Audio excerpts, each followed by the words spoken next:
Leaders cannot afford to wait for the encouragement of others. Otherwise, they may wait for too long before acting. Let me explain.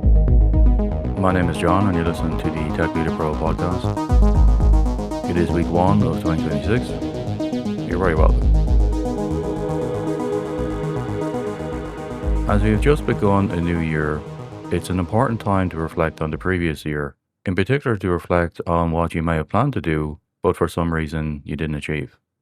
Some of the items you did not complete in 2025 may have been for good reasons, but others may have been down to you waiting for approval from others.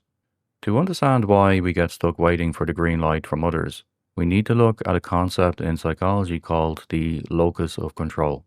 Essentially, this is the degree to which you believe you have power over the outcomes of your life. When we wait for encouragement, we are operating from an external locus. We are subconsciously saying, my ability to move forward depends on someone else noticing me, validating me, or giving me permission. In the early stages of our careers, this is natural.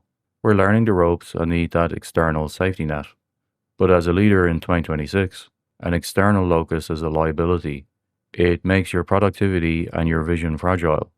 If the encouragement stops, your progress stops.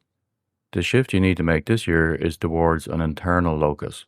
This is the rock-solid belief that while you cannot control the economy, the market, or your critics, you have absolute agency over your response and your execution.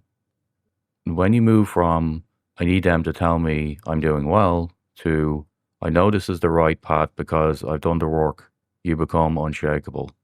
You stop being a passenger in your own career and you finally take the wheel. Waiting for the encouragement of others is a great way to delay a decision. It's another form of consensus seeking.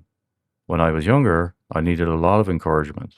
Sometimes when that encouragement is not forthcoming, I would not act. I lacked the confidence to do it myself without somebody pushing me. As we progress with our careers and get older, and hopefully wiser, our need for such encouragement should decline. A strong leader does not need the encouragement of others to do what's right. They already know what to do. And when the path forward is obvious, one must act immediately. For younger members of your team, you should provide encouragement. It is a key cornerstone of being a good mentor and a good leader. But for you personally, you need to stop waiting for the encouragement of others. It will just slow you down. Identify the problem, solicit solutions from your team, and make them accountable for executing the chosen solution. Have a bias for action in 2026. Make this your mantra. Before we wrap up our first episode of the year, I want to leave you with a concrete challenge. I call it the permission slip audit. I want you to look at your to-do list for this week and identify one stalled project. You know the one. It's a task you've been sitting on because you've been waiting on a meeting or waiting to see how the boss feels about it, even though you already have the data you need to move. Your challenge is this. Act on that project today without asking for a second opinion. Don't wait for the attaboy. Don't wait for the encouraging email. If you are 70% certain of the direction, execute the next step. Send a proposal, ship the code, or make the call. Write a permission slip for yourself if you have to. Literally write it on a post-it. I have the authority to act, and put it on your monitor. Because the secret of high-level leadership, guys, is that no one is coming to tell you it's time. You decide it's time.